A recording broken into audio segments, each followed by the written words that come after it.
माननीय सदस्यहरू, अब प्रधानमन्त्रीसँग प्रत्यक्ष प्रश्नोत्तर कार्यक्रम प्रारम्भ हुन्छ।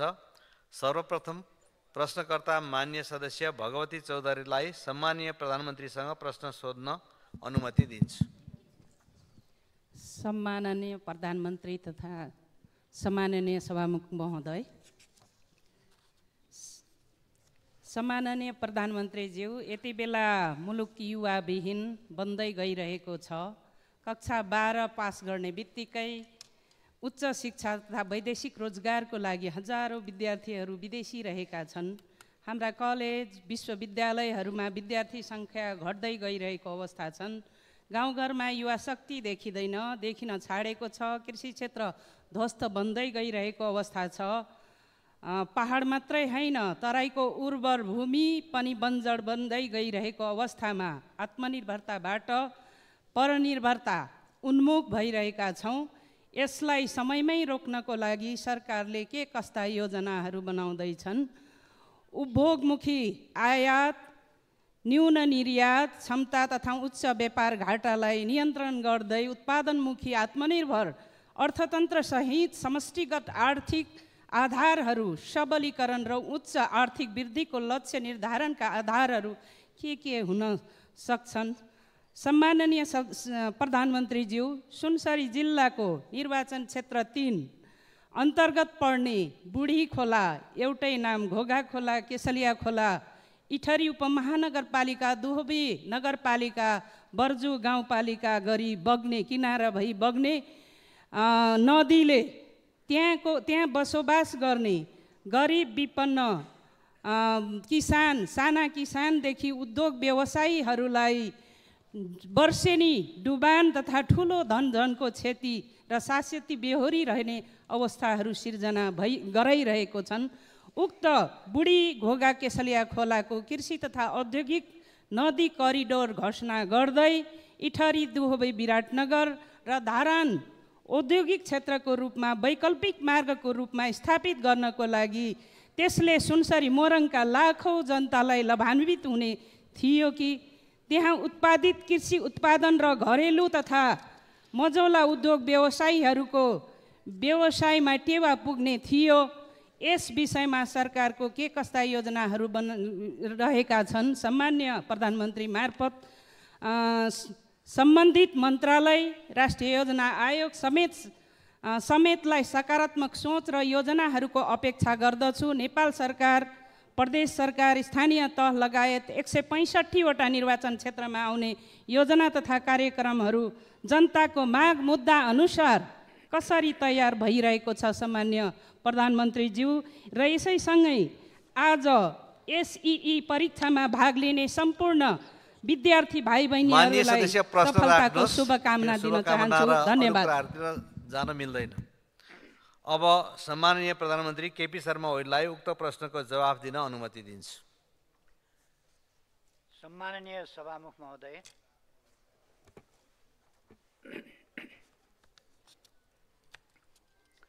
प्रश्नकर्ता मान्यज्यूलाई धन्यवाद भन्न चाहन्छु।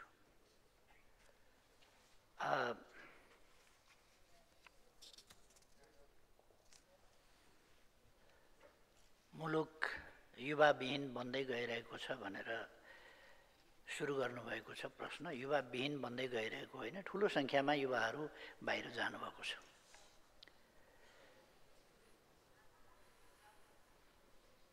बाह्र पास गर्ने बित्तिकै या त पढाइका लागि या कामका लागि युवाहरू बाहिर गएका छन् र गइरहेका छन् र त्यसले राम्रो नतिजातर्फ डोर्याइरहेको छैन भन्ने उहाँको प्रश्न। युवाहरू बाहिर जाने बाध्यता पनि केही होला, केही मान्यज्यूले नै प्रश्नमा भन्नुभएको छ। विश्वविद्यालय खाली हुँदैछन्, क्याम्पसहरू खाली हुँदैछन्, विद्यालयहरूबाट उत्तीर्ण हुने बित्तिकै बाहिर जाने क्रम छ। कतिपय ठाउँमा विद्यालयहरूमा पनि भर्ना सङ्ख्या घट्दो छ।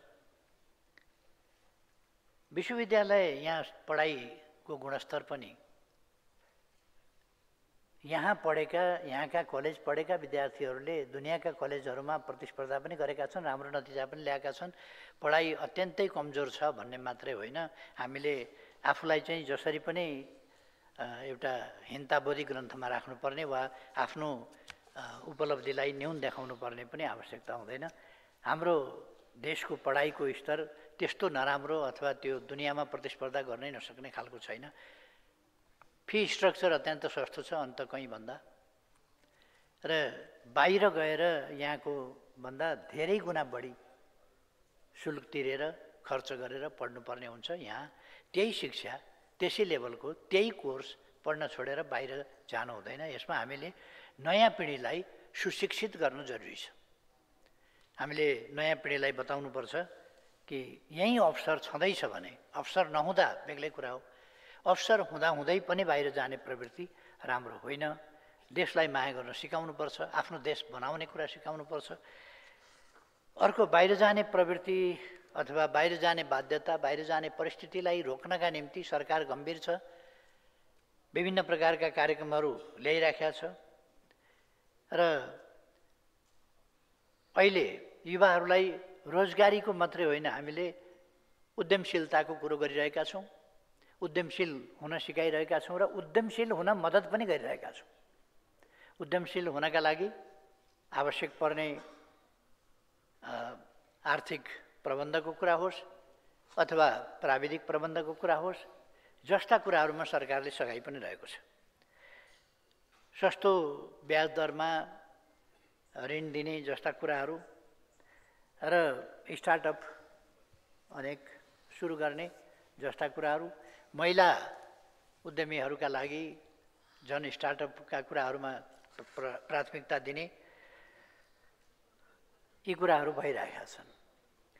र यसलाई अझ प्रभावकारी बनाउन एउटा जागरणको हिसाबले र अर्को व्यवस्थापनका हिसाबले, दुईटै हिसाबले सरकार त्यसमा लागिरहेका छ।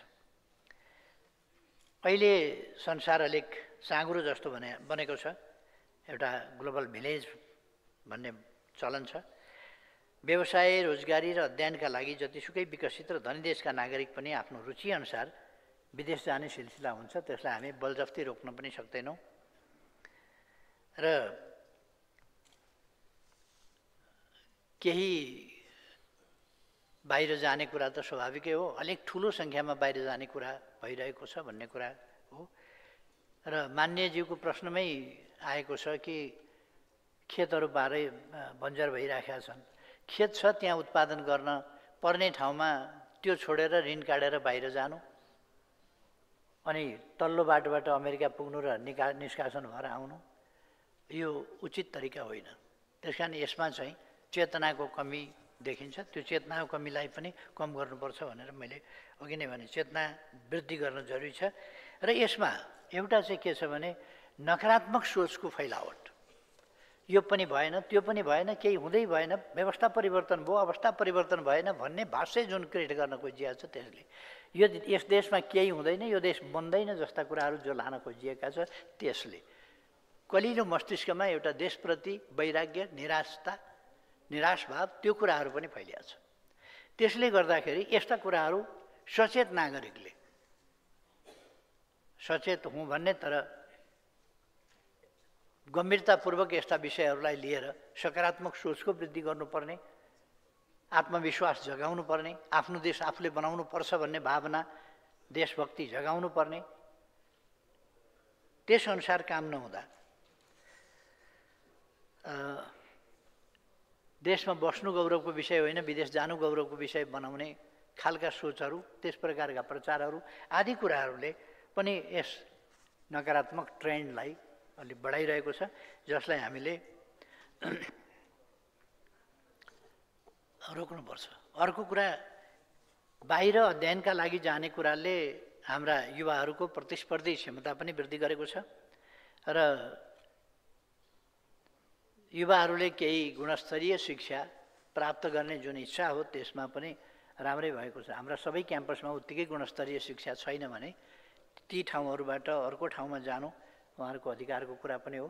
तर यसलाई हामी हाम्रा गुणस्तर कम भएका ठाउँहरूलाई गुणस्तर वृद्धि गर्ने र बाहिर जानु नपर्ने खालको परिस्थिति, अध्ययनका लागि बाहिर जानु नपर्ने परिस्थिति र खास गरी उद्यमशीलताको विकास मार्फत रोजगारीका अवसरहरू सिर्जना गर्ने र उद्यमशीलता के अरे उत्पादनशीलता र उत्पादन अभिवृद्धि गर्ने र देशका अहिले जस्तो हामीले पूर्वाधारहरू विकास गरेका छौँ, यातायातका क्षेत्रमा विकास गरेका छौँ, सञ्चारका क्षेत्रमा विकास गरेका छौँ, विद्युतको क्षेत्रमा विकास गरेका छौँ, अरू विभिन्न क्षेत्रहरूमा विकास गरेका छौँ र आज झन्डै झन्डै देश जस्तो हिजो दुर्गम देश भनेर चिनिन्थ्यो आज दुर्गम त्यस्तो रहिरहेको छैन।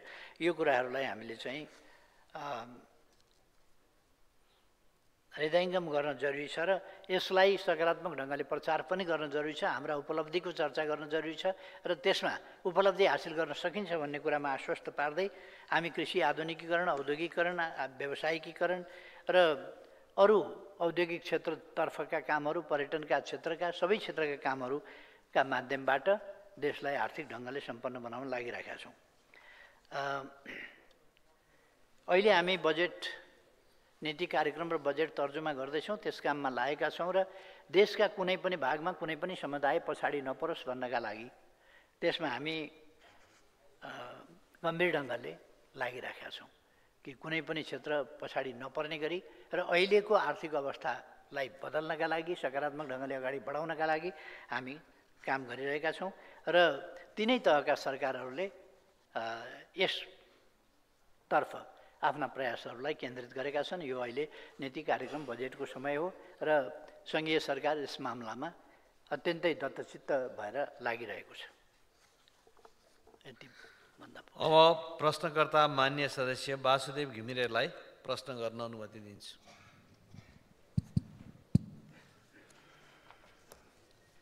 सम्मान्य सभामुख महोदय मार्फत सम्मान्य प्रधानमन्त्रीज्यूलाई म प्रश्न गर्न चाहन्छु। हामीहरूकै आग्रह अनुसार सरकारले चालु आर्थिक वर्षको नीति तथा कार्यक्रममा लुम्बिनीमा बर्थिङ हब निर्माण गर्ने विषय समावेश गरेको थियो। भगवान गौतम बुद्ध जन्मिएको पवित्र पावन भूमिमा सन्तान जन्माउने चाहना कुन अभिभावकलाई नहोला र? सुविधा सम्पन्न बर्थिङ हस्पिटल बनाएर विश्वका शान्तिमार्गीहरूलाई सो अवसर उपलब्ध गराउन लुम्बिनी ल्याउने अवधारणासहित अघि सारिएको यो विषय नीति तथा कार्यक्रममा समावेश हुँदा सबैलाई उत्साहित बनाएको थियो। तर हालसम्म बर्थिङ हब निर्माणका लागि आवश्यक बजेट विनियोजन नहुँदा निराशा छाएको छ। लुम्बिनीमा पर्यटन प्रवर्धन गर्न लुम्बिनी र आसपासका पालिकाहरूलाई समेटेर लुम्बिनी एकीकृत शहरी विकास कार्यक्रम चलाइनुको विकल्प छैन। सम्माननीयज्यू, लुम्बिनी विकास कोषको पर्खालभित्र मात्र काम गरेर लुम्बिनीमा पर्यटकको आकर्षण बढाउन सकिँदैन। यसर्थ लुम्बिनीको एकीकृत विकासको लागि सरकारको भावी योजना के छ? साथै गौतम बुद्ध अन्तर्राष्ट्रिय विमानस्थल लामो प्रयासपछि सम्माननीयज्यूकै पहलमा आंशिक सञ्चालनमा आएको छ, तर उक्त विमानस्थलको दिगो सञ्चालनको विषयमा अझै विभिन्न शङ्का उपशङ्का देखा परेकोले सरकारले उक्त विमानस्थल पूर्ण र दिगो सञ्चालनको लागि के कस्तो प्रबन्ध मिलाएको छ? धन्यवाद। सम्माननीय प्रधानमन्त्री।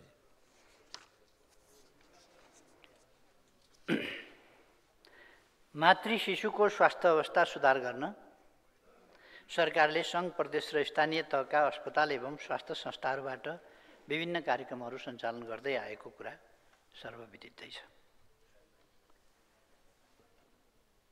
यसमा अहिले लगभग 72 वर्षको लाइफ एक्सपेक्टेन्सी जुन पुगेको छ, यो यत्तिकै होइन। यसमा खास गरी बाल मृत्युदर घटेर यस काममा सरकारले पाएको सफलता, देशले पाएको सफलताबाट यो हुन गएको। हामीले धेरै महत्त्व दिएका छौँ यी विषयहरूमा र जहाँसम्म अब अरू पक्षहरू त साथीहरूलाई थाहा छ, हेलिकप्टरबाट ल्याएर भए पनि, हस्पिटल पुर्याएर भए पनि कसरी सुरक्षित मातृ शिशु को सुरक्षा गर्न सकिन्छ र सुरक्षित ढङ्गले प्रजनन सेवा उपलब्ध गराउन सकिन्छ भनेर हामीले सेवा नपुगेका ठाउँबाट हेलिकप्टरमा ल्याएर पनि सेवा उपलब्ध गराउन कोसिस गरेका छौँ। जहाँसम्म मान्यजीले लुम्बिनी प्रदेशको लुम्बिनीमै आसपासमा होला। बर्थिङ हस्पिटल निर्माण गर्नका लागि नेपाल सरकार यो कुरा उठाउनु भएको छ। त्यसमा नेपाल सरकार, थाइल्यान्ड अन्तर्राष्ट्रिय सहयोग नियोग र UNFPA नेपालको सहकार्यमा सम्भाव्यता अध्ययन भइरहेको कुरा म जानकारी गराउन चाहन्छु। लुम्बिनी क्षेत्रको धार्मिक एवं पर्यटकीय सम्भावनालाई मध्यनजर गर्दै सन् 1978 डिजाइन स्वीकृत भएको लुम्बिनी गुरु योजना अनुसार निर्माण कार्यहरू भइरहेको जानकारी गराउँदछु। बीचमा जुन रफ्तारमा हुनुपर्थ्यो त्यस रफ्तारमा हुन नसकेकोलाई हामीले गति दिएका छौँ र गतिसाथ त्यस गुरु योजनालाई पूर्णता दिन्छौँ। गौतम बुद्ध अन्तर्राष्ट्रिय विमानस्थलको दिगो सञ्चालनका लागि जुन प्रश्न उठाउनु भएको छ, सरकारले सम्बद्ध निकायहरूसँग छलफल गरेर कार्ययोजना बनाएर कार्यान्वयन गरिराखेको छ। यो विमानस्थल देखाउनका लागि बनाएको होइन, चलाउनका लागि बनाएको हो, चलाइन्छ। चलाउने भनेको त्यो अस्थायी यसो चलाए झैँ गर्ने होइन कि दिगो ढङ्गले नै त्यसलाई चलाइन्छ। म विभिन्न यसका लागि अहिले फ्यासिलिटीहरू डेभलप गरेको आदि प्रभावकारी कदमहरू चालेको कुरा पनि स्मरण गराउन चाहन्छु। यात्रु सेवा शुल्कमा छुट, ground handling, landing, parking and navigation शुल्कमा छुट जस्ता सहुलियत एवं प्रोत्साहनका कार्यक्रमहरू सञ्चालनमा सरकारले ल्याएको छ। यसलाई दिगो ढङ्गले चलाउने सन्दर्भमा अगाडि बढाउँ भनेर नै यो काम गरिएको हो। हाल Al Jazeera, Fly Dubai, Air Asia र नेपाल एयरलाइन्सले उक्त विमानस्थलबाट अन्तर्राष्ट्रिय उडान सञ्चालन गरिरहेका छन्। यो प्रारम्भ हो। जब सञ्चालन भइसकेको छ, प्रारम्भ भइसकेको छ, 4वटा विमान एयरलाइन्सले सुरु गरिसकेका छन् अन्तर्राष्ट्रिय उडान भने यो अगाडि बढ्छ भन्ने म आश्वस्त पार्न चाहन्छु। श्रम तथा रोजगार कार्यालय बुटोलबाट श्रम स्वीकृति प्रदान गर्न सुरु भएको छ। साथै अध्यागमन, मुद्रा सटै लगायतका बैंकिङ सुविधा विमानस्थलमै प्रदान गर्ने व्यवस्था मिलाइएको छ र भविष्यमा उक्त विमानस्थललाई पूर्ण क्षमताका साथ सञ्चालन गर्ने गरी काम भइरहेको छ र यो पूर्ण क्षमताका साथ सञ्चालन गरिने कुरा म मान्यज्यूलाई अवगत गराउन चाहन्छु। धन्यवाद। अब प्रश्नकर्ता मान्य सदस्य बिन्दवासिनी कंसाकार। सम्माननीय सभामुखज्यू मार्फत सम्माननीय प्रधानमन्त्रीज्यूलाई निम्न अनुसारको प्रश्नहरू सोध्न चाहन्छु। जलन पीडितहरूको उपचार, पुनर्स्थापना तथा अधिकार सुनिश्चित गर्न संसदमा निजी विधेयक 8 महिना अगाडि दर्ता भइसकेको छ। यो विधेयक मानवीय संवेदनासँग मात्र नभई सामाजिक न्यायको मूल मर्मसँग पनि प्रत्यक्ष रूपमा जोडिएको छ। सरकार यस्तो जीवन रक्षासँग सम्बन्धित विधेयकप्रति के धारणा राख्छ, यसलाई अघि बढाउन तथा प्रभावकारी रूपमा कार्यान्वयन गर्न सरकारको पूर्ण समर्थन रहनेछ कि रहने छैन?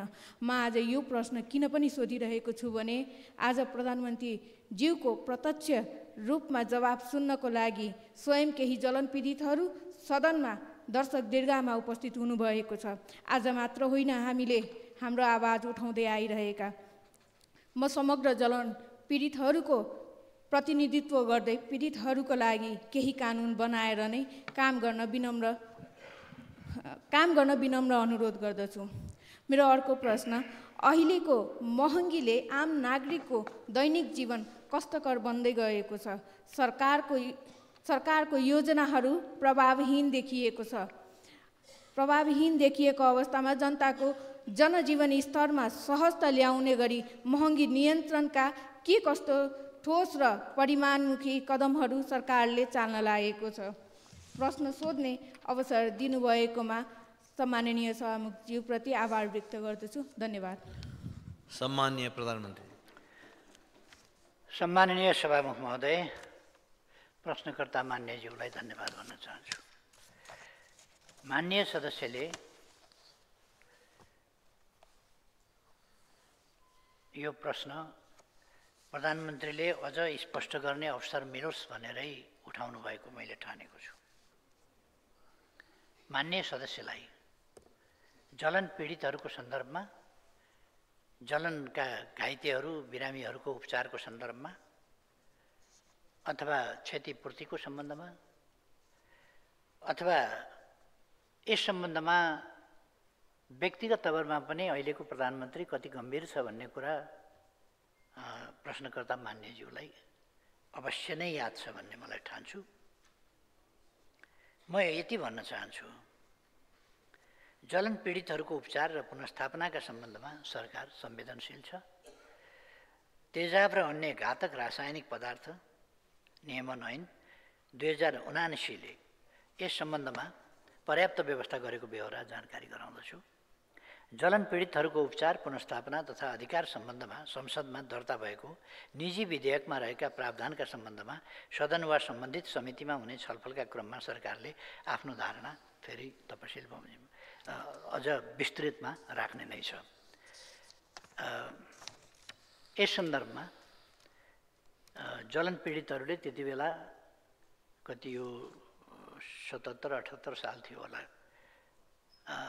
भेटेर विषय राख्ने बित्तिकै अध्यादेश ल्याएर तत्सम्बन्धी कडा कानुनी व्यवस्था गरेर अपराध नियन्त्रण गर्ने कुरा र अपराधीलाई कारबाही गर्ने कुरा, जलन पीडितहरूलाई राहत दिने कुरा तत्कालीन सरकारले प्रभावकारी कदम चालेको थियो र त्यस यता लगातार प्रभावकारी कदम चाल्ने त्यो प्रयास भइरहेको छ। यद्यपि हामीले यो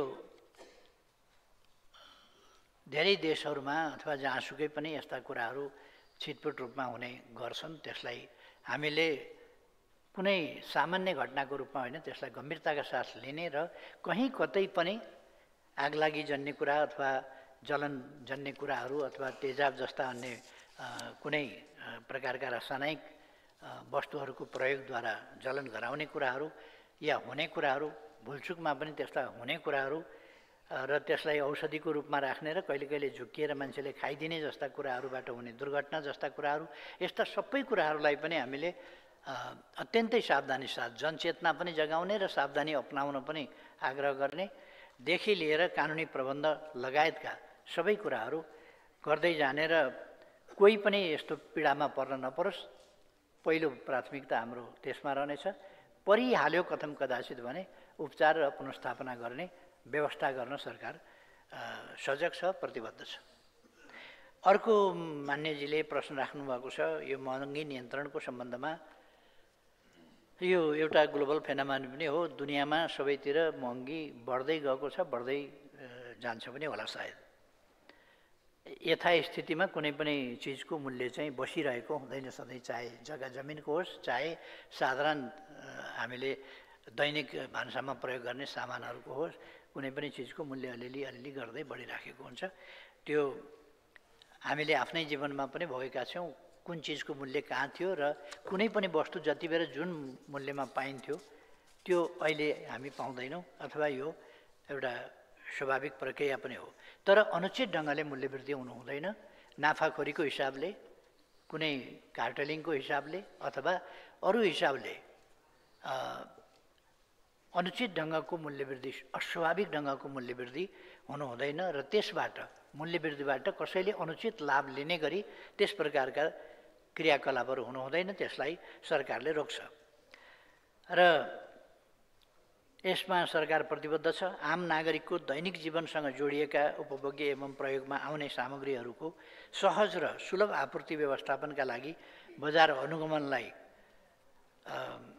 नियमित रूपमा सञ्चालन गरिएको छ। दुर्गम क्षेत्रमा अत्यावश्यक खाद्य वस्तुहरूको आपूर्तिको व्यवस्था मिलाइएको छ ताकि अस्वाभाविक ढङ्गले त्यहाँ फेरि मूल्यवृद्धि नहोस्, काला बजारी नहोस् जस्ता कुराहरूलाई ध्यानमा राखिएको छ। बजारमा कृत्रिम अभाव सिर्जना गर्नेलाई कारबाही गर्न बजार अनुगमन समिति सक्रिय बनाइएको छ। यसले मूल्यवृद्धि नियन्त्रणमा सहयोग पुर्याएको छ। तर पनि अब सन्तोषजनक स्थिति भन्न सकिँदैन, कतिपय ठाउँमा प्रश्न उठेका छन्। ती कुराहरूलाई सरकारले गम्भीरताका साथ ध्यान दिन्छ, सकारात्मक ढङ्गले ती सुझावहरूलाई लिन्छ र उपभोक्ता अधिकारको संरक्षण र न्यायिक निरूपणका लागि भर्खरै उपभोक्ता अदालतको स्थापना गरेर सञ्चालनमा ल्याइएको छ। यसले अदालतले पनि यस्ता कुरा नियन्त्रण गर्नमा मूल्यवृद्धि वा मूल्यवृद्धि अनुचित ढङ्गले हुनका पछाडिका कारणहरू खोज्ने र नियन्त्रण गर्ने कुरामा मद्दत पुर्याउनेछ भन्ने म ठान्दछु।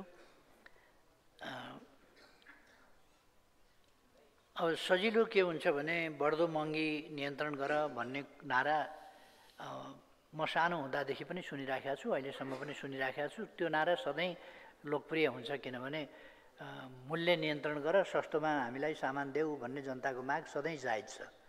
त्यसकारण यो लोकप्रिय नै हुन्छ, यो नारा जहिले पनि लोकप्रिय हुन्छ। अब कहिले कहिले अस्थायी रूपमा केही कुराहरूमा मूल्य घट्छ, त्यति बेला पनि यदि मूल्य वृद्धि नियन्त्रण गर, सस्तो मूल्यमा उपभोग्य सामान उपलब्ध गराऊ भन्यो भने त्यो लोकप्रिय नै हुन्छ। त्यो हामीले बुझ्नुपर्छ। अब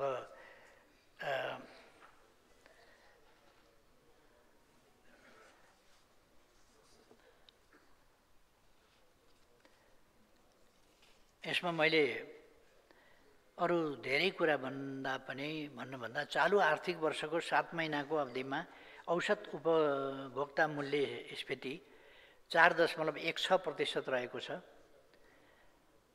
अघिल्लो वर्षको सोही अवधिमा मुद्रास्फीति 5.01% रहेको थियो। यस अर्थमा मुद्रास्फीति स्थिर छ मात्रै होइन कि सकारात्मक छ भनेर बुझ्नुपर्छ। र चालु आर्थिक वर्षको लागि सजगतापूर्ण लचिलो मौद्रिक नीतिको कार्यदिशा अपनाइएको छ र त्यसलाई हामी निरन्तरता दिनेछौँ। साथै अनिवार्य नगद अनुपात र बैंक दरलाई समेत समायोजन गरिएको छ। यसबाट अधिक तरलता नियन्त्रण भई उपभोक्ता मुद्रास्फीतिलाई वाञ्छित सीमाभित्र राख्न सहयोग पुग्ने अपेक्षा गरिएको छ। अत्यावश्यक वस्तुहरूको भन्सार दर घटाउने तथा महँगीमा प्रत्यक्ष असर गर्ने वस्तुहरूमा कर छुट प्रदान गर्ने नीतिलाई निरन्तरता दिइनेछ। कृषि उत्पादन वृद्धिका लागि अनुदान र सहुलियत ऋण प्रदान गर्ने कार्यलाई पुनः मूल्याङ्कन गरी यथोचित ढङ्गले त्यसलाई निरन्तरता र व्यवस्थापन दुईटै गरिनेछ। यसबाट खाद्य आपूर्तिमा स्थिरता, कृषिजन्य उपजको उत्पादनमा वृद्धि, कृषिजन्य उत्पादनको आयात व्यवस्थापन साथै मूल्य स्थिरता कायम गर्न समेत सहयोग पुग्नेछ। त्यसो भएर यसमा सरकार सजग छ, सचेतनतापूर्वक कदम चालिरहेको छ, रणनीतिहरू लिइरहेको छ, कदमहरू अगाडि बढाइरहेको छ र यसमा अरू धेरै केही भनिरहनु पर्ला जस्तो लाग्दैन।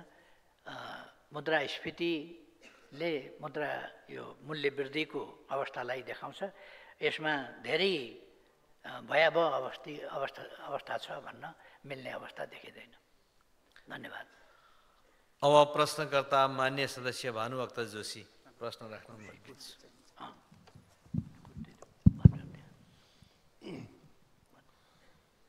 सम्माननीय सभामुख महोदय, सम्माननीय प्रधानमन्त्रीज्यूलाई मेरो प्रश्न यस प्रकार छ। प्रश्न नम्बर 1, यो कोभिड पछि बन्द भएका नेपालको उत्तरी सीमा तिब्बतसँग जोडिएका धेरै सीमा नाकाहरू खुलिसक्दा पनि बझाङ जिल्लाको उरै ताग्लाकोट मानस सरोवर नजिकको सीमा नाका अहिलेसम्म नखुलेको हुँदा कहिलेसम्म खुल्छ होला, जनतालाई आश्वस्त पारिदिन हुन प्रधानमन्त्रीलाई अनुरोध गर्न चाहन्छु। सम्माननीय प्रधानमन्त्रीज्यू, हाम्रो बझाङ जिल्ला लगायतका वरपरका ठाउँको अवस्था के छ भने देवी देवताको विशेष पूजा गर्न पनि मानस सरोवरको जल ल्याउनु पर्ने अवस्था हो। 6 वर्ष भइसक्यो, अहिलेसम्म विशेष पूजा मान्छेले गर्न पाएका छैनन्। परम्परा कस्तो छ भने देवी देवताको काम गर्नको लागि कैलाश मानस सरोवर, पृथ्वीको काम गर्नको लागि हरिद्वार प्रयाग भन्ने चलन छ। 6 वर्षसम्म जनताले त्यो पूजा आगा गर्न पाएका छैनन्। त्यसैले त्यो नाका कहिले खुल्छ होला? साथै उक्त उरै ताग्लाकोट नाका नेपालको सबभन्दा छोटो नाका। अहिले 2टा सडकहरू हामीले खुटिया दिपाइल उरै चनपुर उरै ताग्लाकोट सडक बनाइरहेका छौँ, त्यस्तै सेती लोकमार्ग बनाइरहेका छौँ र त्यो नाकालाई थाई नाका बनाउने योजना के छ? म सम्माननीय प्रधानमन्त्रीज्यूलाई अनुरोध गर्न चाहन्छु। प्रश्न नम्बर 2, नेपालको संविधान 2072 लागू हुनुभन्दा पहिले अथवा 2074 सालभन्दा पहिले बझाङ जिल्लामा स्थापना भएका सङ्घीय सरकारका कार्यालयहरू अहिले जिल्लामा छैनन्। सम्माननीय प्रधानमन्त्रीज्यू, अहिले ती कार्यालयहरू सडक डिभिजन कार्यालय बैतडीमा छ, बझाङले सेवा लिने। सङ्घीय खानेपानी कार्यालय धनगढीमा छ, प्रदेश खानेपानी कार्यालय डडेलधुरामा छ, सिँचाइ तथा नदी नियन्त्रण कार्यालय बैतडीमा छ, वृहत जलाधार व्यवस्थापन कार्यालय बैतडीमा छ र स्थानीय पूर्वाधार विकास कार्यालय धनगढीमा छ। सङ्घीय प्रहरी तथा सहरी तथा भवन निर्माण कार्यालय सिलगढी डोटीमा छ, कर सेवा कार्यालय डडेलधुरामा छ। अब बझाङ जिल्लाले सेवा पाउनुपर्ने यी कार्यालयहरू यति टाढा रहेको हुनाले अहिले कमसेकम खानेपानीका 400वटा खानेपानी योजनाहरू छन् र ती सबै उपभोक्ताले सम्झौता गर्न, पेस्की लिन, सबै काम गर्न धनगढी र डडेलधुरा आउनुपर्ने अवस्था छ। त्यसो भएको हुनाले मेरो अनुरोध के छ भने सम्माननीय सभामुख महोदय मार्फत यी सबै विकास कार्यालयको एउटा कुनै छाता कार्यालय बनाएर र त्यसका अरू कार्यालयको इकाइ कार्यालय बनाउनका लागि सरकारको के योजना छ म प्रधानमन्त्रीज्यूलाई अनुरोध गर्न चाहन्छु। अन्तिममा सानो, यो सुखी नेपाली समृद्ध नेपाल बनाउने हाम्रो सपनालाई पुरा गर्नका लागि युवाहरूलाई आश्वस्त पार्ने गरी नेपालमा नै रोजगारीका प्रशस्त सम्भावना छन्, रोजगारी नेपालमा नै पाउँछ भनेर स्वदेश र विदेशमा रहेका युवाहरूलाई आश्वस्त पार्ने सरकारको योजना के छ? धन्यवाद। सम्माननीय प्रधानमन्त्री। सम्माननीय सभामुख महोदय, नेपाल चीन सिमानाका 14 स्थानमा रहेका परम्परागत व्यापारिक नाकाहरू पुनः सञ्चालन गर्ने सम्बन्धमा सेवा व्यवस्थापन सम्बन्धी सम्झौतामा नेपाल चीन बीच 2019मा हस्ताक्षर भएको बेहोरा जानकारी गराउँदछु। सोही बमोजिम चीनसँग सीमा जोडिएका जिल्लाका नेपाली नागरिकहरूलाई चीन आवागमन अनुमति पत्र उपलब्ध गराउने सम्बन्धी कार्यविधि 2081 कार्यान्वयनमा ल्याइएको छ। उल्लेखित 14 नाकाहरूमध्ये उरै भन्ज्याङ बझाङ पनि रहेको छ। सो नाका सुचारू गर्न सम्बन्धित निकायहरूसँग समन्वय एवं कूटनीतिक तवरमा पहल भइरहेको छ। अलिक उचाइमा भएको हुनाले अस्ति हिउँ परेको हुनाले आवागमन भएन कि, नत्र यो खोल्ने सम्बन्धमा कुराकानी भइसकेर यो 14वटा खोलिएका नाकाहरूमध्ये यो पनि पर्छ। प्राविधिक हिसाबले कुनै कारण परेको होला, त्यसमा ध्यानाकर्षण गराउनु भएकोमा धन्यवाद छ। तर यी नाकाहरू खोल्ने सन्दर्भमा यो कार्यविधिहरू बनाएर चीन सरकारसँग कुरा गरेर नाकाहरू खुलाइएको कुरा मान्यज्यूलाई जानकारी रहेछ, धन्यवाद भन्न चाहन्छु।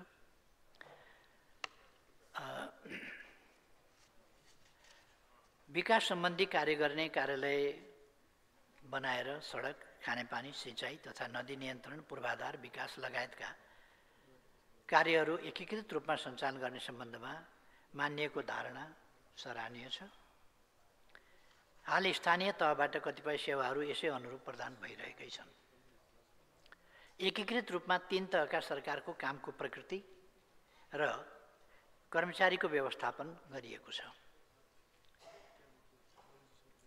नेपालको संविधानले गरेको व्यवस्था बमोजिम साबिकमा केन्द्रीय सरकारले गर्ने कतिपय काम हालको व्यवस्थामा प्रदेश तथा स्थानीय तहको कार्यक्षेत्रमा परेका छन्।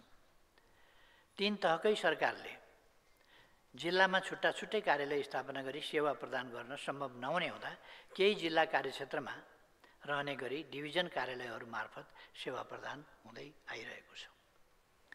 नेपालमा नै रोजगारी प्राप्त गर्न सकिने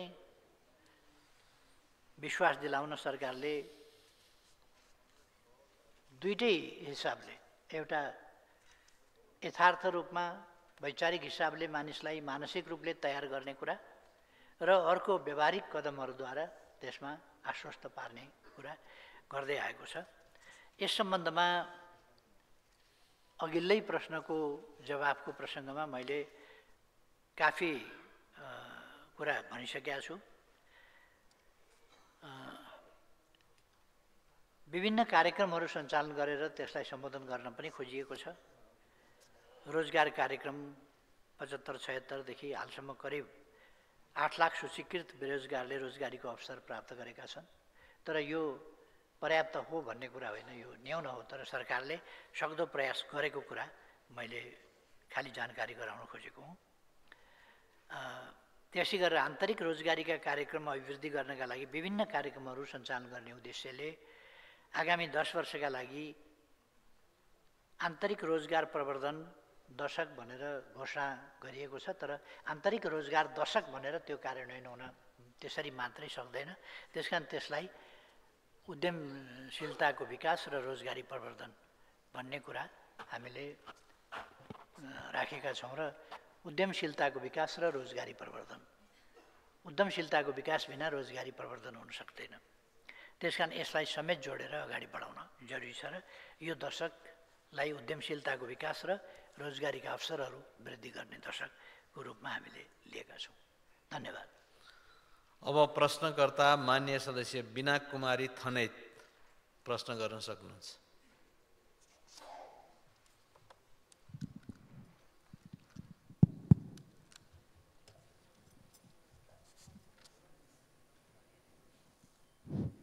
सम्मान्य सभामुख महोदय, समयको लागि धन्यवाद।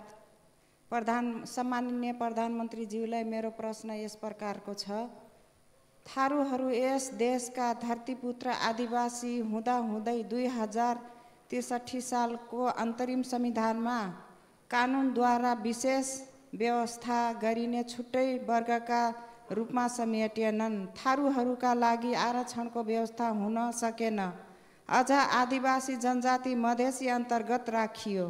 सम्माननीय सभामुख महोदय, हाल आएर नेपालको संविधान 2072 सालले थारू र मुस्लिमलाई छुट्टा छुट्टै स्वतन्त्र क्लस्टरका रूपमा राखेको छ। यसै विषयमा सर्वोच्च अदालतको मिति 2079 साल माघ 24 गते नै प्रधानमन्त्री तथा मन्त्री परिषदको कार्यालयमा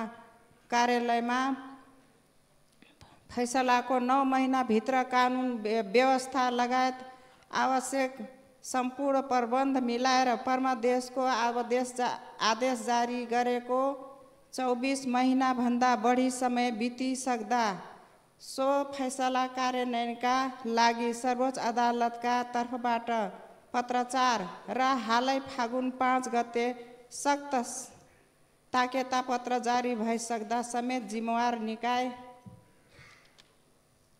किन मौन छ? सो अनुसार निजामती सेवा ऐन लगायत अन्य सेवा सम्बन्धी ऐन कानुनहरू अझै किन जारी हुन सकेको छैन? 2064 सालबाट आरक्षण लागू आएदेखि हालसम्म आइपुग्दा यो 17 वर्षसम्म संविधानले सुनिश्चित गरेको सबै संवैधानिक हक नपाएको क्षतिपूर्ति कसरी बेहोर्ने? यसको क्षतिपूर्ति का भरण गर्न केही वर्षसम्म थारू समुदायको लागि हाल समय हुन आउने आरक्षण प्रतिशतभन्दा बढी प्रतिशत कायम गरेर समायोजन गर्न समेत आवश्यक देखिन्छ। यस सम्बन्धमा सरकारको धारणा के छ? यसरी संविधानले मौलिक हकका रूपमा सुनिश्चित गरेको हकको कार्यान्वयन र न्याय उपचारको लागि तत्परताका साथ आवश्यक कानुन व्यवस्था नगरी विलम्ब गरेर सरकारले आरक्षण प्रक्रिया किन अझ जटिल बनाउँदै लगिरहेको हो? यो सरकार गठन भएको 8 महिना अवधि नेपाल सरकारबाट विभिन्न निकायमा हुन नियुक्ति समानुपातिक समावेशी प्रतिनिधित्वको सम्बन्धमा मधेसी, थारू, मुस्लिम र दलित वर्ग समावेश भएको आँकडा के छ? धन्यवाद। सम्माननीय प्रधानमन्त्री। सभामुख महोदय, प्रश्नकर्ता मान्यज्यूलाई धन्यवाद भन्न चाहन्छु। सङ्घीय निजामती सेवाको गठन, सञ्चालन र सेवाका शर्त सम्बन्धमा व्यवस्था गर्न बनेको विधेयक 2080 संसदको राज्य व्यवस्था समितिमा दफार छलफल भइरहेकै छ।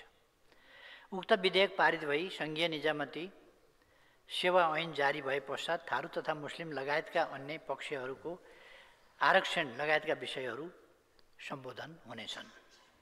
हालको निजामती सेवा ऐनमा समेत थारू समुदायलाई आदिवासी समुदायमा राखी आरक्षणको अवसर प्रदान गरिएको छ। वर्तमान सरकार गठन भए पश्चात नेपाल सरकार मन्त्री परिषदबाट विभिन्न सार्वजनिक पदहरूमा नियुक्ति गर्ने क्रममा समावेशी सिद्धान्तलाई अब अवलम्बन गरिएको कुरा म मान्यज्यूलाई अवगत गराउन चाहन्छु। धन्यवाद।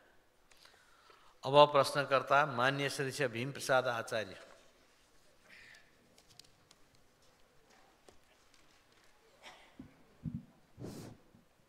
सम्मान्य सभामुखज्यू, सम्मान्य सभामुख मार्फत सम्मान्य प्रधानमन्त्रीज्यूलाई निम्न म प्रश्न गर्न चाहन्छु।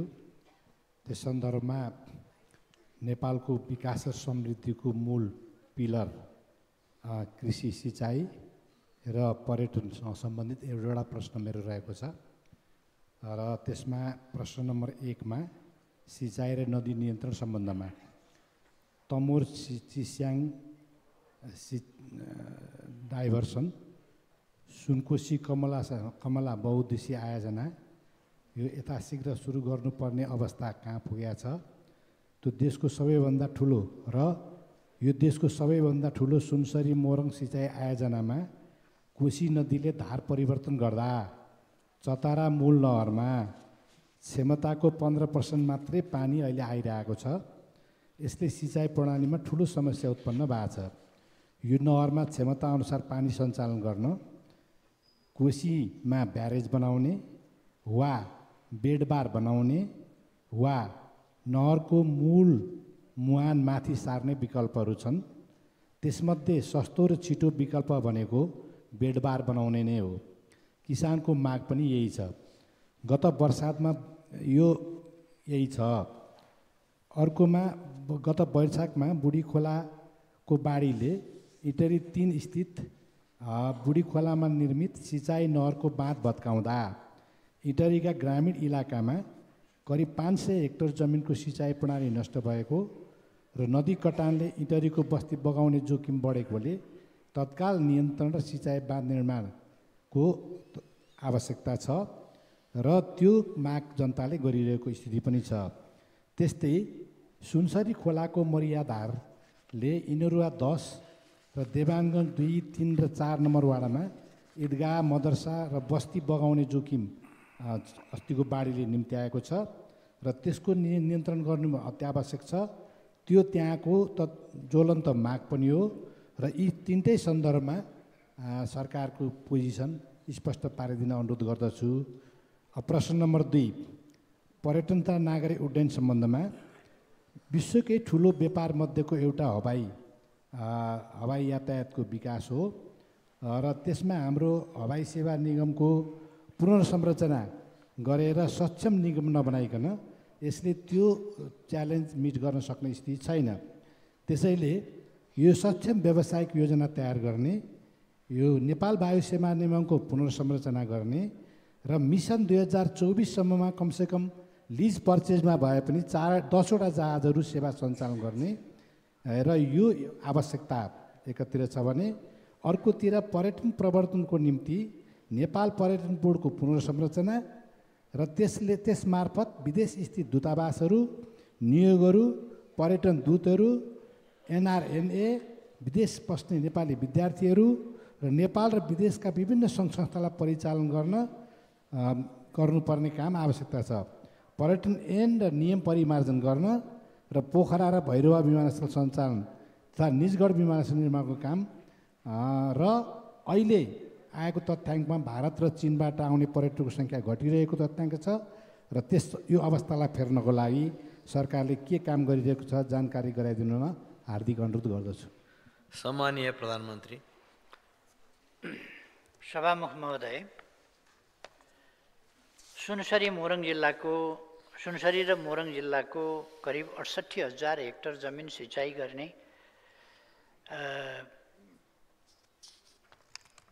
गर्नका लागि दिगो र भरपर्दो सिँचाइ सेवा पुर्याउने उद्देश्यले सुरु भएको सुनसरी मोरङ सिँचाइ आयोजनाको कोशी नदीको चतरा नजिक बायाँ किनारमा साइड इन्टेक निर्माण गरी सिँचाइ सेवा उपलब्ध गराइरहेको छ। विगत केही वर्षदेखि कोशी नदीले धार परिवर्तन गरेर दायाँपट्टि पानीको बहाव चापेकोले साइड इन्टेकमा आवश्यक मात्रामा पानीको प्रवेश गराउन सकिएको छैन। तर आयोजनाले प्रत्येक हिउँदमा अस्थायी बाँध बाँधेर यथासम्भव पानी इन्टेकमा प्रवेश गराई सिँचाइ सुविधा पुर्याउँदै आएको छ। स्थायी प्रकृतिको संरचना निर्माण गरी दिगो तवरले वर्षैभरि पानी सञ्चालन कसरी गर्न सकिन्छ भनी विभिन्न विकल्पहरूमा अध्ययन भइरहेको छ। प्राविधिक र आर्थिक रूपले सम्भाव्य विकल्पको छनौट गरी कार्य अगाडि बढाइनेछ। साथै यस आयोजना अन्तर्गतका सिञ्चित क्षेत्र बचावट सम्बन्धी कार्यहरू पनि प्राथमिकताको आधारमा कार्यान्वयन भइरहेको छ। सुनसरी स्थित बुढी खोला नियन्त्रणका सम्बन्धमा मैले यसअघि नै जवाफ प्रस्तुत गरिसकेका छु। मान्यज्यूले उठाउनु भएको दोस्रो प्रश्नका सम्बन्धमा नेपालमा हवाई यातायातको विकासका लागि सरकारी क्षेत्रबाट सञ्चालित नेपाल वायु सेवा निगमको व्यवस्थापनमा कुशलता बढाउन आवश्यक व्यावसायिक कार्ययोजना निर्माण गरी सुधारका काम अगाडि बढाइएको छ। नेपालमा पर्यटन प्रवर्धनका लागि नेपाल पर्यटन बोर्डको पुनर्संरचना गरी विदेश स्थित नेपाली दूतावासहरू, नियोगहरू, पर्यटन दूतहरू, एनआरएनए, विदेशमा बस्ने नेपाली विद्यार्थीहरू, नेपाल र विदेशका विभिन्न सङ्घ संस्थालाई परिचालन गरिएको छ। मित्र राष्ट्रहरूबाट भित्रिने पर्यटकको सङ्ख्या वृद्धि गर्न नेपाल पर्यटन बोर्ड लगायत अन्य क्षेत्रबाट प्रवर्धनका कामहरू भइरहेका छन्। पर्यटन सम्बन्धी प्रचलित कानुनलाई संशोधन र एकीकरण गर्न बनेको विधेयक सङ्घीय संसदको यसै सदनमा पेश गर्ने गरी तयारी गरिएको छ। पर्वतारोहण नियमावली संशोधन भइरहेको छ। वास्तवमा पर्यटन क्षेत्रको विकास गर्नु छ भने हवाई सेवालाई विस्तृत र प्रबल बनाउन आवश्यक छ। समग्रतामा भन्यो भने यस दिशामा सरकारले काम गरिरहेको छ। धन्यवाद। अब प्रश्नकर्ता मान्य सदस्य बुद्धिमान तामाङ।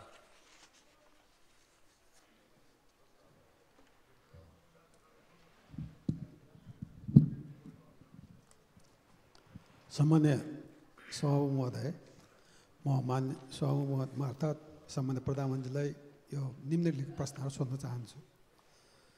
नेपालको चुच्चे नक्सामा समेटिएको लिबो लेक, कालापानी र लिबियाधुरा भ्रमणमा प्रधानमन्त्रीज्यू कहिले जानुहुन्छ र भ्रमणको कुनै कार्यक्रम बनेको छ कि छैन? प्रश्न नम्बर 2, यो चाहिँ एकदम प्रश्न भयो। नेपाल भारत प्रबुद्ध व्यक्ति समूह EBG को प्रतिवेदन भारतका प्रधानमन्त्रीले नबुझेको अवस्थामा नेपालका प्रधानमन्त्रीले पनि उक्त प्रतिवेदन बुझ्न नमिल्ने हो? धन्यवाद। सम्मानीय प्रधानमन्त्री। सम्माननीय सभामुख महोदय, माननीय प्रश्नकर्ता मान्यज्यूलाई म धन्यवाद भन्न चाहन्छु। मान्यज्यूले त्यस क्षेत्रमा भ्रमणमा कहिले जानुहुन्छ भन्ने प्रश्न राख्नुभएको छ। अहिले तत्काल योजना बनेको छैन, पछि जान सकिन्छ। मान्यज्यूको योजना बनेको छ कि क्या हो? योजना बनेको छ भने राम्रो कुरा हो।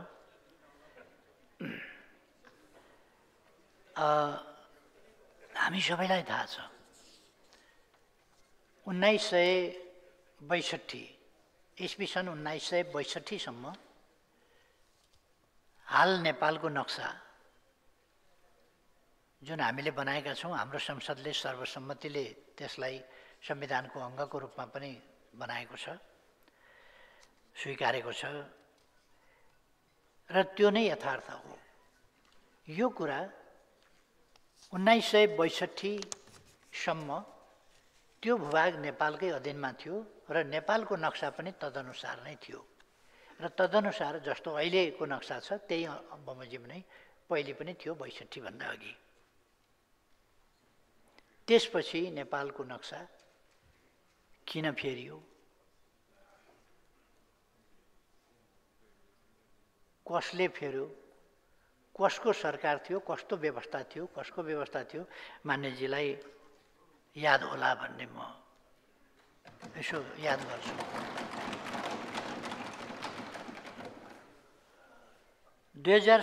साल विक्रम सम्वतको 2077 साल असार 4 गते संविधानको दोस्रो संशोधन मार्फत, त्यो पनि सर्वसम्मत संशोधन मार्फत संविधानको अनुसूची 3 मा रहेको नेपालको निशान छाप अद्यावधिक गरिएको तथ्य मान्यज्यूलाई अवगत नै छ। जहाँसम्म इपिजी प्रतिवेदनको कुरा छ, नेपालले नबुझ्ने भनेको छैन।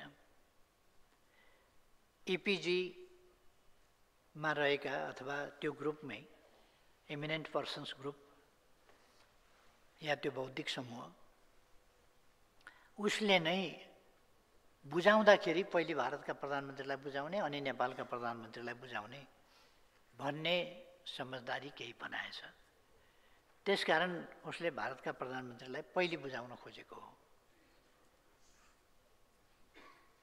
एक्लैले बुझेर, एकतर्फले मात्रै बुझेर, एकतर्फले मात्रै कार्यान्वयन गर्ने विषय होइन यो नेपाल भारत सम्बन्धका समग्र पक्षहरूलाई कसरी आजको समयअनुसार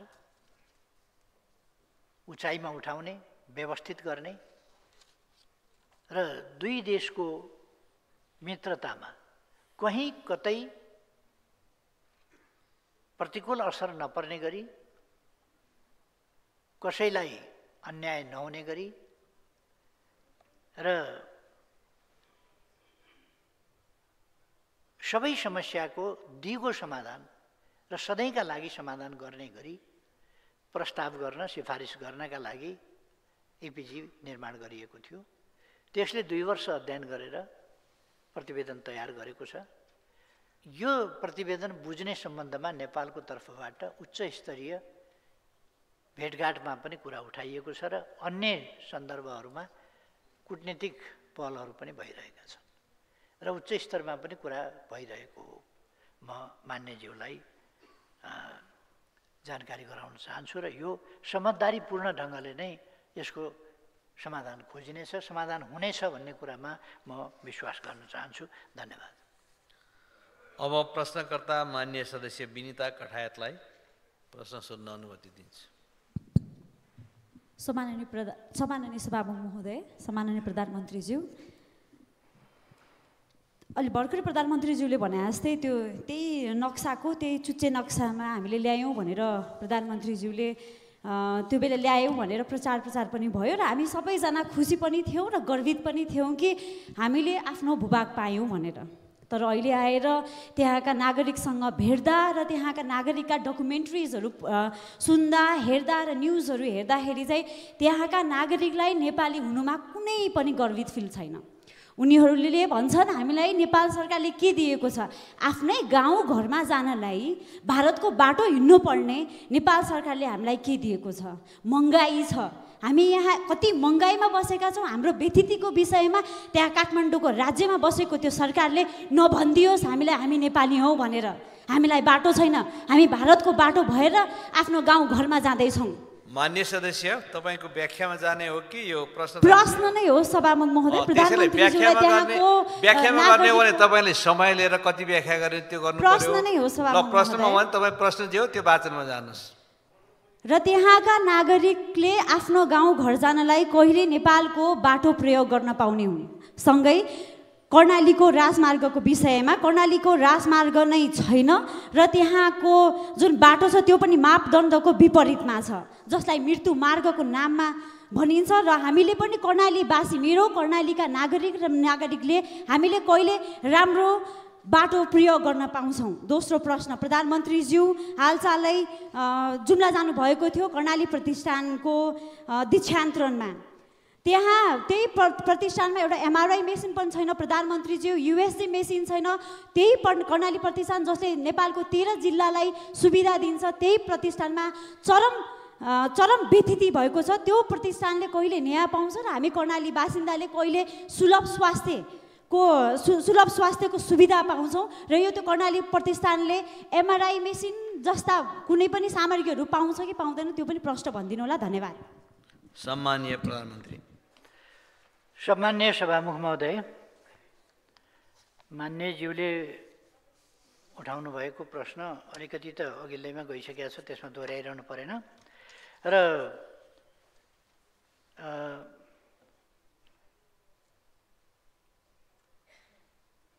अझै पनि धारचुलाका मान्छे अब आफ्नो घर जान भारतको बाटो भएर जानुपर्ने अवस्था छ। धारचुला भनेको दार्चुलाको पारिपट्टि भन्नुभएको हो। दार्चुलाको सदरमुकाम खलङ्गाबाट उत्तरपट्टि नेपालका छाङ्रु लगायतका गाउँहरू छन्। नेपाल सरकारलाई थाहा छ छाङ्रु जानका लागि बाटो रहेनछ। यो अहिले बाटो नभएको होइन, इतिहासदेखि नै थिएन। अहिले त्यस सम्बन्धमा तत्कालका लागि अर्को देशको बाटो भएर जान नपरोस्, आफ्नो देश आफ्नै बाटोबाट जान पाइयोस् भनेर त्यहाँका जनताहरूले माग राख्नुभएको बमोजिम त्यहाँ अहिले तत्कालका लागि कति बजेट चाहिन्छ भन्दा 5 करोड बजेट चाहिन्छ। त्यति भयो भने हामी बाटो घोडेटो बाटो बनाउन सक्छौँ र त्यो घोडेटो बाटोले पारिपट्टि गएर जानु पर्दैन।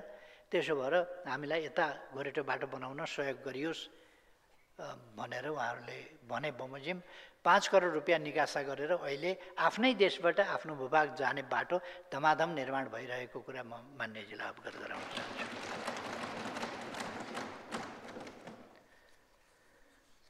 कर्णाली प्रदेश एउटा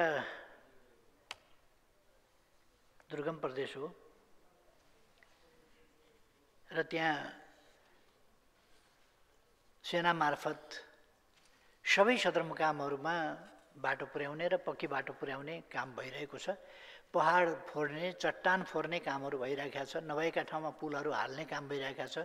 बाटोलाई कच्ची मात्रै होइन पक्की बनाउने काम भइरहेको छ। यी कुराहरू मान्यजीले जानकारी लिनुभयो हुन्छ त्यहाँका मानिसहरूबाट।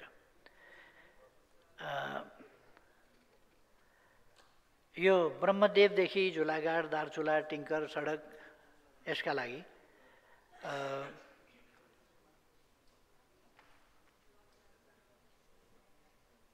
यो 43 किलोमिटर सडक निर्माण भइरहेको यो तुषार पानीदेखि टिङ्कर नाकासम्मको कुरा मैले अघि अवगत गराउन छुट्यो होला।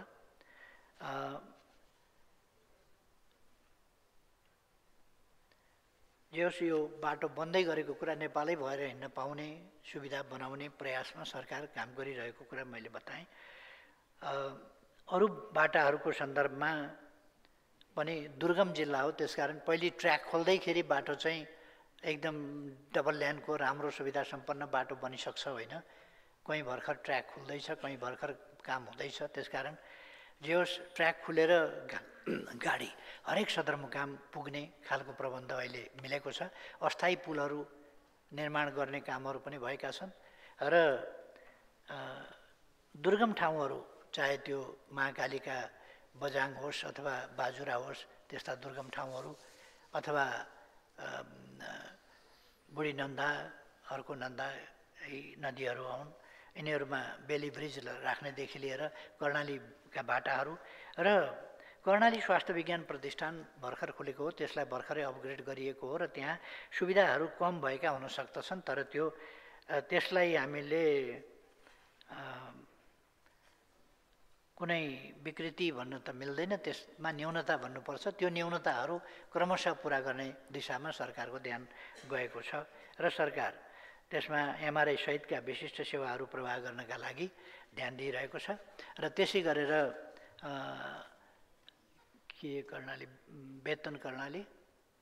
वेतन कर्णालीमा त्यसको शाखा विस्तार गर्नेदेखि लिएर अरू कामहरू त्यो दोलखा दैलेख जिल्लाको वेतन कर्णाली नदीको किनार त्यहाँ पनि हस्पिटल विस्तार गर्ने कामहरूमा सरकार योजनाबद्ध ढङ्गले लागिरहेको कुरा म यहाँहरूलाई मान्यजीलाई अवगत गराउन चाहन्छु। धन्यवाद।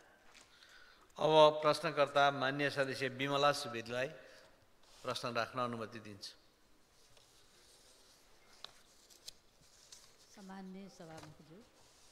सम्मान्य सभामुखज्यू मार्फत सम्मान्य प्रधानमन्त्रीज्यूलाई म प्रश्न राख्न चाहन्छु।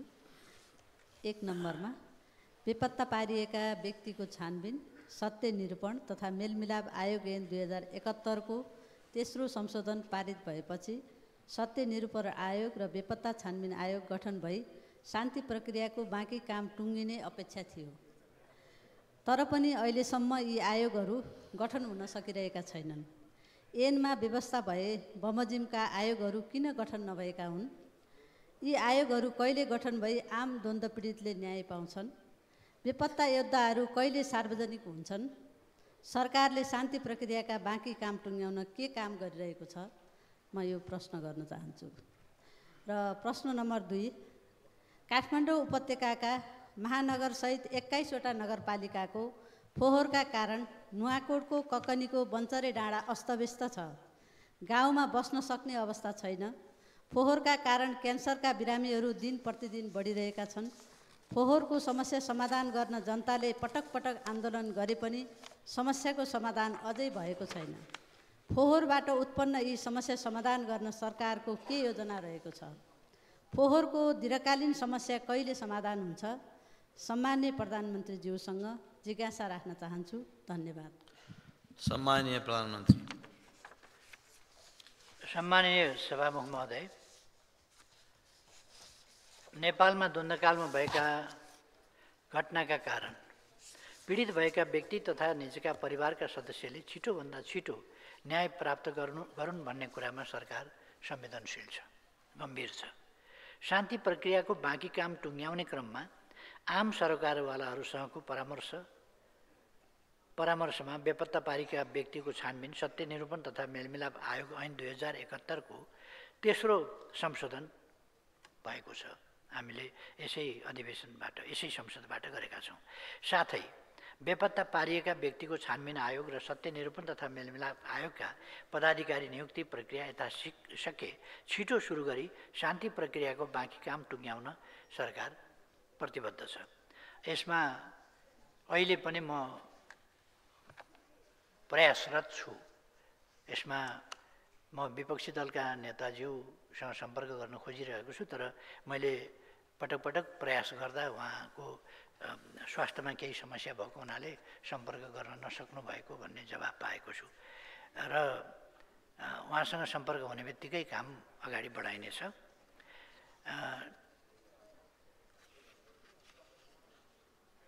नेपालको संविधानले फोहोर मैला व्यवस्थापनको कार्य स्थानीय तहको कार्यक्षेत्रमा राखेको विदितै छ। दीर्घकालीन रूपमा व्यवस्थित र वैज्ञानिक ढङ्गले फोहोर मैला व्यवस्थापन गर्न अल्पकालीन र दीर्घकालीन योजना तयार भएको छ। नुवाकोट र धादिङको सिमानामा निर्माण गरिएको बन्चरे डाँडा सेनिटरी ल्यान्डफिल साइट तोकेको मापदण्ड बमोजिम सञ्चालन तथा व्यवस्थापन गर्न स्थानीय तहहरूबाट सार्वजनिक निजी साझेदारी प्रणाली मार्फत निजी क्षेत्रलाई परिचालन गर्ने गरी कार्यविधि अघि बढाइएको छ। बन्चरे डाँडामा प्रत्यक्ष प्रभावित क्षेत्र एकिन गर्न पूरक वातावरणीय अध्ययन सुरु भइरहेको छ। फोहोर मैला स्रोतमा नै वर्गीकरण गराउने व्यवस्था गर्ने, यसको सहजीकरणको लागि फोहोर मैला स्थानान्तरण केन्द्रको व्यवस्थापन गर्ने, फरक गाडीमा फरक दिनमा जैविक र अजैविक फोहोर सङ्कलन गर्ने, मल र मेटेरियल रिकभरी फेसिलिटी निर्माण गरी सञ्चालन गर्ने जस्ता कार्यलाई प्राथमिकता दिई योजनाबद्ध रूपमा स्थानीय तहहरू मार्फत सञ्चालनमा ल्याइनेछ। यसका लागि विभिन्न विषयगत मन्त्रालयहरूले आवश्यक प्राविधिक सहयोग तथा सहजीकरण गर्ने योजना रहेको छ। यसमा खास गरी स्थानीय तहको सरकारको रुचि र त्यसमा सहकार्यको आवश्यकता छ। यसमा सरकारको ध्यान गएको छ, केन्द्र सरकारको, र यस स्थितिलाई लम्बिरहन दिनु हुँदैन भन्ने कुरामा सरकार सजग छ। यति स्पष्ट गर्न चाहन्छु। मान्यजीलाई धन्यवाद। अब प्रश्नकर्ता मान्य सदस्य मनिष झा। सम्माननीय सभामुख महोदय, सम्माननीय प्रधानमन्त्रीज्यूलाई दुईटा प्रश्न राख्न चाहन्छु। पहिलो प्रश्न, तपाईले नियुक्त गर्नुभएको कर्मचारीहरूको असक्षमताका कारण सरकार फेल भएको तथ्य स्वीकार्नुहुन्छ? यदि हो भने तिनीहरूलाई कहिलेसम्म कारबाही गर्नुहुन्छ? केन्द्रमा 2/3 बहुमतको सरकार रहे पनि काम कारबाही खासै हुन सकेको छैन। संसदमा 2 ठूला दलहरूले नेतृत्वमा सरकार बनाएको छ जसको प्रभाव प्रदेश र स्थानीय तहसम्म छ। मन्त्रीदेखि खरिदारसम्म सत्तारूढ दलका निकटस्थ नियुक्त भएका छन्, तर सरकारको प्रदर्शन निकै कमजोर छ। प्रधानमन्त्री तथा मन्त्री परिषदको कार्यालयको रिपोर्ट अनुसार विभिन्न मन्त्रालयहरू न्यूनतम प्रदर्शन गर्दै असफल भएका छन्।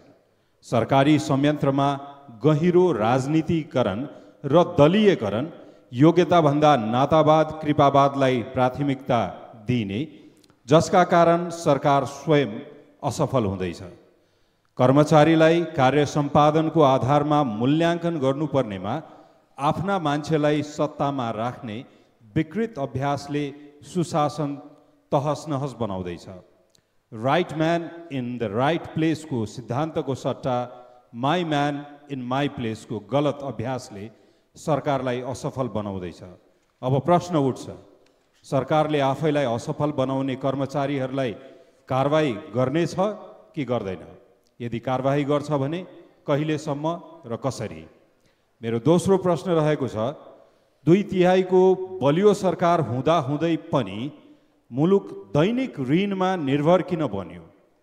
सरकारको योजनाबद्ध रूपमा सिर्जित अवस्था हो? पछिल्लो पटक सम्माननीय प्रधानमन्त्रीज्यूले शपथ लिने बेलामा नेपाल सरकार चलाउन मात्र दैनिक 1 अर्ब ऋण लिनुपर्ने अवस्था थियो। आजको दिनसम्म आइपुग्दा दैनिक 1.5 अर्ब भन्दा बढीको ऋण लिनुपर्ने अवस्थामा मुलुक पुगिसकेको छ। निजी क्षेत्र हतोत्साहित छ। 2/3 ठुला दलको बलियो सरकार हुँदा पनि किन यस्ता दुरावस्थामा मुलुक पुगेको होला? 2/3 बलमा तपाईहरूले योजनाबद्ध ढङ्गबाट सुनियोजित रूपमा यो अवस्था निर्माण गर्नु खोज्नु भएको त होइन कतै? धन्यवाद। सम्माननीय प्रधानमन्त्री। सम्माननीय सभामुख महोदय,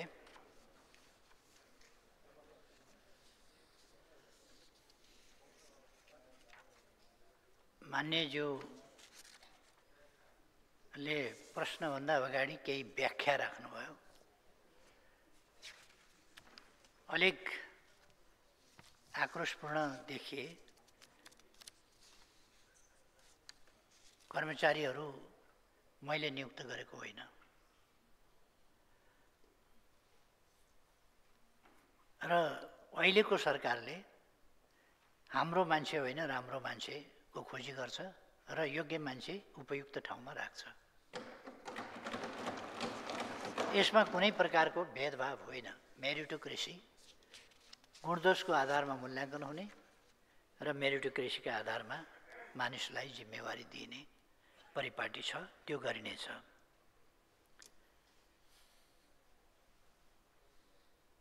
आफ्ना मान्छेहरू नियुक्त गरेको भन्ने कुरा, यो आरोप सही छैन। त्यसकारण अझ मेरो हैसियत, मेरो हकमा भन्नुहुन्छ भने मेरो आफ्नो मान्छे भन्ने कुनै हिसाबले, कुनै पनि प्रकारले आफ्नो भन्ने परिभाषाभित्र पर्ने मान्छे एकजना नियुक्त भएको देखाइदिनु भयो भने यहाँलाई धन्यवाद भन्ने छु मैले। सरकार त्यस आफ्नोवाला बाटोमा हिँडेको छैन। अहिले देशको परिस्थितिको गम्भीरतालाई बुझेर त्यस गम्भीरताबाट देशलाई उकास्ने कसरी? गरिबीमा छ देश। आज यो दुईटा ठुला पार्टीको 2/3 सरकार बनेर आर्थिक अवस्था यो जटिल ठाउँमा यो 8 महिनामा पुग्यो हो र? त्यसकारण कुनै पनि कुरालाई हामीले अति संयुक्तिपूर्ण ढङ्गले वा बढाइ चढाइ वा आधारहीन ढङ्गले गर्नु वाञ्छनीय हुँदैन। नेपाल पछाडि परेको छ, गरिब छ, त्यसै कारण एलडिसीमा छ। अझ निकै असहज आर्थिक अवस्थाबाट गुज्रिरहेको अवस्थामा अहिलेको सरकार बनेको छ र अहिले लिएको ऋण चाहिँ यो देशको विकासकै लागि, बढी उत्पादन, बढी उत्पादकत्वको ठाउँ जहाँ छ त्यहाँ त्यस ठाउँमा खर्च गर्न र बढी विकासको कामलाई तीव्रता दिनका लागि ऋण लिने काम गरिएको छ। अहिलेको सरकारको नीति के छ भने अनुत्पादक ठाउँमा हामी भरसक, अब पहिले केही आयोजनाहरू पहिलेदेखि चलेर आएका छन् जो अधुरो छोड्न मिल्दैन, चलाउनका लागि ऋण बाहेक अर्को उपाय छैन। ऋणकै अंश फेज 1, फेज 2, फेज 3 गरेर अहिले फेज 3 मा नलिएर त्यसलाई असफल बनाउन सकिँदैन। त्यसकारण फेज 3 मा ऋण लिन बाध्य हुनुपर्ने अवस्था रहेको हुन्छ। त्यसो भएर सरकारले यी सबै परिस्थितिहरूलाई ध्यानमा राखेर ज्यादै गम्भीरतापूर्वक यो दयनीय अवस्थाबाट देशलाई सकेसम्म छिटो मुक्त गर्न, त्यसका लागि कर्मचारी प्रशासनलाई सक्षम दक्ष बनाउन, तालिम उपलब्ध गराउन र कमी कमजोरीहरू कहीँ छन् कि त्यस कुरालाई पनि हेपेर ढिला सुस्तीका कुराहरू त्यस सम्बन्धमा 7 दिनभन्दा बढी कहीँ कतै कुनै मन्त्रालय वा कुनै विभाग कसैले पनि फाइल अड्काएर राख्न नपाउने त्यसको निर्देशन जारी गरिएको छ र भ्रष्टाचार हुन नपाओस् भन्नका लागि विभिन्न उपायहरू अनुगमन जस्ता कुराहरू कामहरू गरिएको छ र भ्रष्टाचार नियन्त्रण र निर्मूलन गर्ने काममा सरकार लागेको छ।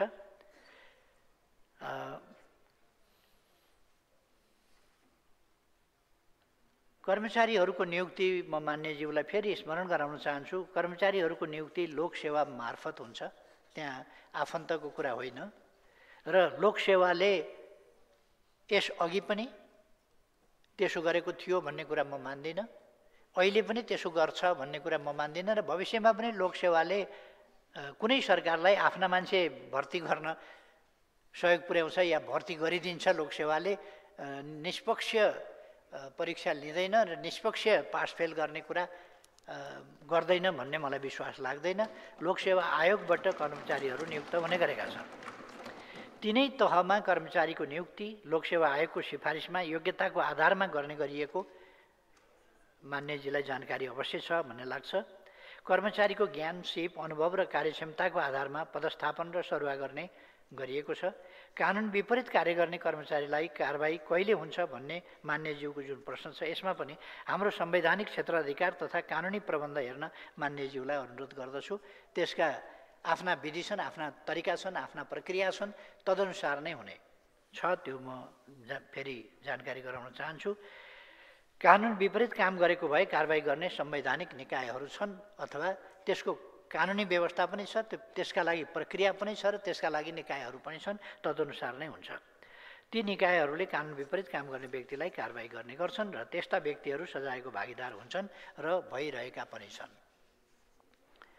सरकारी संयन्त्रहरूमा हुने सरुवा बढुवा र नियुक्तिमा नातावाद कृपावाद भयो भन्ने मान्यजीको प्रश्नलाई म अस्वीकार गर्न चाहन्छु। त्यो गलत आरोप हो। यसअघि भएका गलत अभ्यासहरूलाई तोडेर सरकारले मेरिट बेसमा बढुवा र नियुक्तिको काम गरिरहेको छ। सानो उदाहरण दिन्छु। नेपाल प्रहरीका प्रमुख नियुक्त गर्दा यसअघि कस्ता कस्ता कुरा सुन्न पर्थ्यो, यसपटक त्यस्तो सुन्न देख्न परेन। अब कसैलाई रहर भएर भन्छ भने त्यो फेरि जवाफ दिनुपर्ने हुन्छ।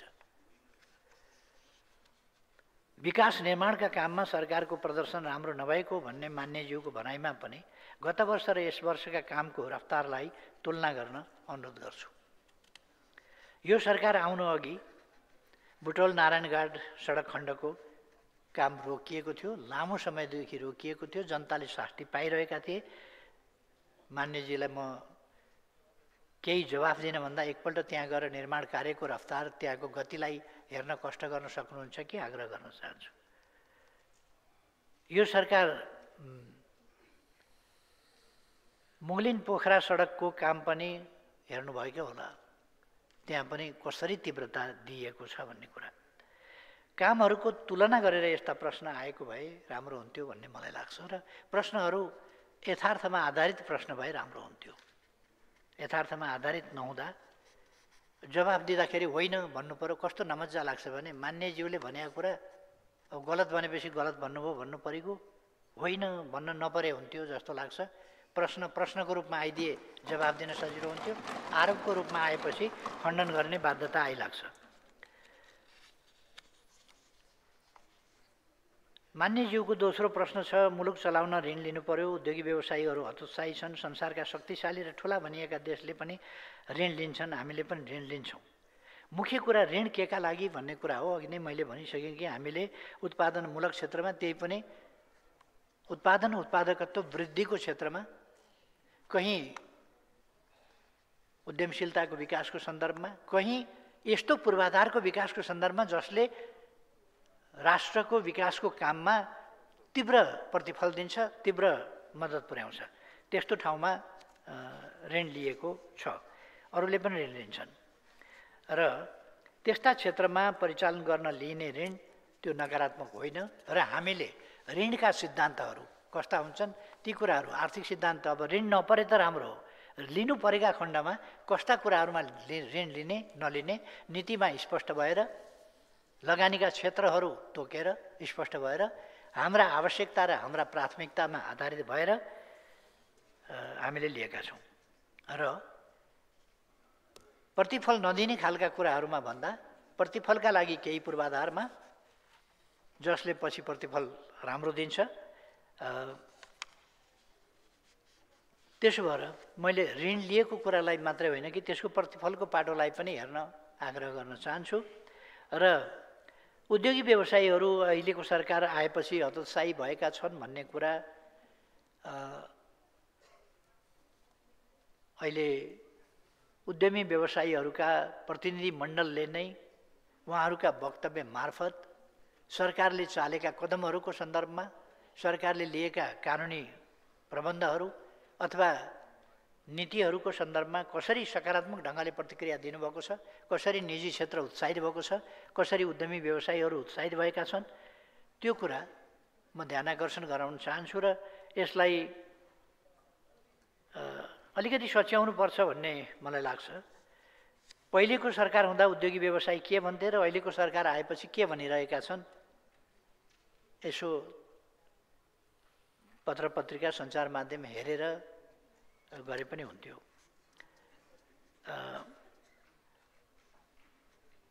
उहाँहरूकै सार्वजनिक बाइटहरू हेर्न सुन्न पनि म आग्रह गर्न चाहन्छु के भनिरहनु भएको छ उहाँहरू यथार्थमा।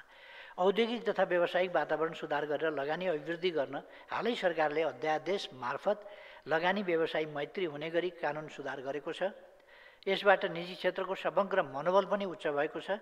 यसको नतिजा पनि देखिँदै जानेछ र यसलाई निजी क्षेत्रले स्वागत पनि गरेको छ। त्यसकारण व्यवसायीहरू हतोत्साही छन् भन्ने होइन, उत्साहित भएको कुरा म यहाँ अवगत गराउन चाहन्छु। अरू कुराहरूको सन्दर्भमा पछि बताउनेछु। अहिले यति नै। धन्यवाद सभामुख महोदय। माननीय सदस्यहरू, आजको लागि निर्धारण गरिएको प्रधानमन्त्रीसँग प्रत्यक्ष प्रश्नोत्तर सम्बन्धी कार्यक्रम यही समाप्त हुन्छ।